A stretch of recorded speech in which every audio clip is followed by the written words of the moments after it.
Hi, my name is Pat Dolan. I'm an artist and a teacher for a bunch of years. And today we're going to have fun using watercolors and maybe magic markers to play with shape and mark making. That sounds like fancy art terms, but what we're going to do is we're going to draw or paint an owl. This is my owl. Now, if that isn't fun, I don't know what is. And I'm going to go step by step on how to do this owl. And we're going to play with colors. Since this owl is only black and white, we'll probably make some different colors. And anyway, I love this owl. I think it's too fun. He has a friend, a little friend. Look at that. That's cute. But I think we're going to do this one. You can see I'm easily amused, and you will be amused. Okay, so the supplies we're going to use are a pan of watercolors that's called Pelikan. You can get this at art supply stores, probably Dick Blick or online, Amazon.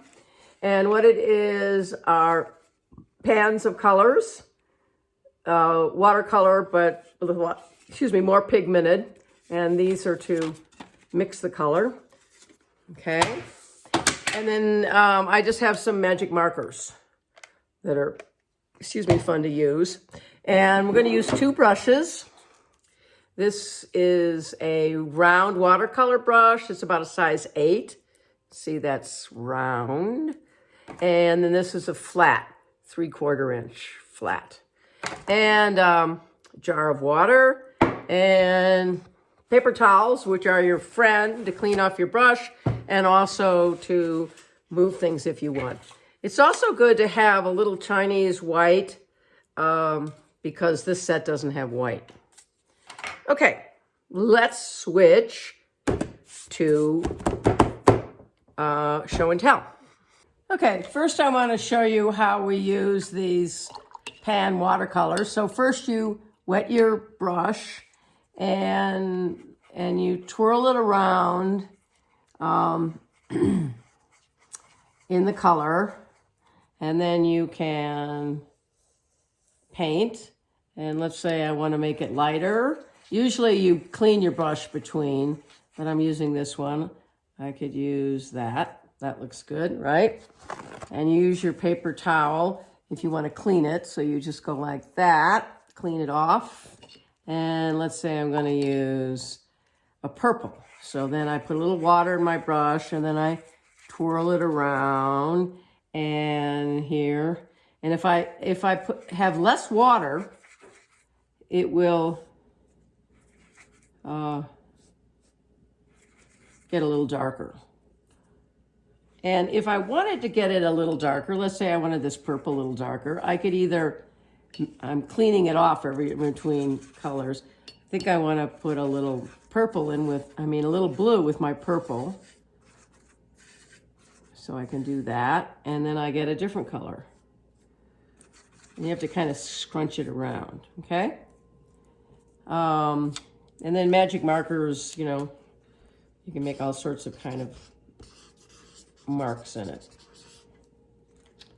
Okay, so it's pretty easy to do, and the whole idea of all of this is having fun, okay?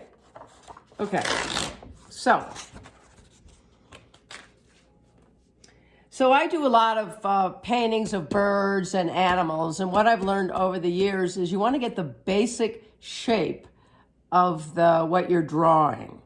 So so this particular owl has a shape you can see on your screen. It's kind of, maybe I can put it down here and you can look at it. Maybe, does that make any sense? Probably not. Okay, it's kind of a almond shape that goes this way, and then its little face is more of a long rectangle, and then you put all the feathers on. But you want to get the basic shape of the body, which just goes this way, kind of like my hand, and then the shape, let's see if I can do with my fingers, of the head. And then you want to make sure that you get the feet. Okay, so I'm starting to I was putting these feathers in. So I'm kind of putting purple over it because I just think that'd be fun. And you can see that they're just marks, just because they go different ways, kind of like, you know, go all the way around and they stick around. And another thing you can do, which is kind of fun, I have a little white here I put in there. You can do what we call a dry brush, where you put the paint on and then you make the ferrules a little further apart. See that? So I can, that kind of looks feathery, doesn't it? A little dry brushy kind of thing going on there. Just kind of fun. And I can use a bigger brush if I wanted some darker colors. So I'm kind of using the blue there. So I have to fill it up, and then I have to kind of not have it wet, more dry. And then I have to, you know, pull this apart a bit. And yeah, kind of feather it around. Kind of feather it around. Okay, let's see how. And maybe I'll use some of these Caran d'Ache, these crayons. And again, you could use regular crayons, just your Crayolas, and put those on where the kind of white is, just kind of making these marks, these kind of scribbly marks that are fun. Maybe I'll... So that you can see I'm not doing every feather. I'm just doing, you know, just kind of making the marks. And I'm kind of going all over it to do it. I'm not going for realism here, as you obviously can say, but I'm getting more kind of the character. This is kind of a fun, it's kind of a fun character. And I'm just playing with color here, right? You know, kind of looks kind of fun. We could throw a little, I don't know if he wants to be in grass, but with the hay. And let's put a little moon in there, huh? You could have a moon. So you can see if I put this with the Caran d'Ache, you can't do this with regular crayons, but if you do it with this fancier stuff, gotta clean this off, you can make it wet. See how it's kind of, it's a very fun tool. They're a little expensive, but if you do watercolor or if you like to play with color, they're great for traveling because, like if you can even wet them, you know, you can stick them in the water and wet them and you got, isn't that kind of fun? Kind of looks like grass. Okay, well, he's kind of wild and kind of looks like he stuck perhaps his feet in a socket or something. But he's a happy guy, kind of emphasizing his eyes. Okay. I hope you had fun because that's really important to have fun. So what we, so you could, like, I got this owl, and I have a picture of it for you, but you could also, like I said, get something, put my owl on my shoulder here. You could get a photograph off the internet. I think I'll put the owl down. Did a great job as a model.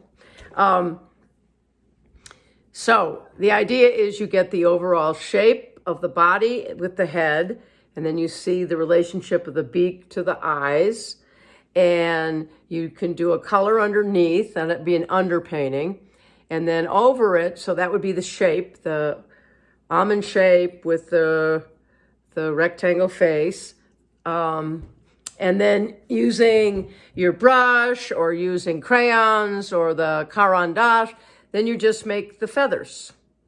And they're gestural marks, so you don't like each feather, you're like, oh, that's how the feather goes with the body. Oh, that's how the feather goes. And then have fun. Try this technique. Get a picture of a hummingbird, and you just want to get the shape again.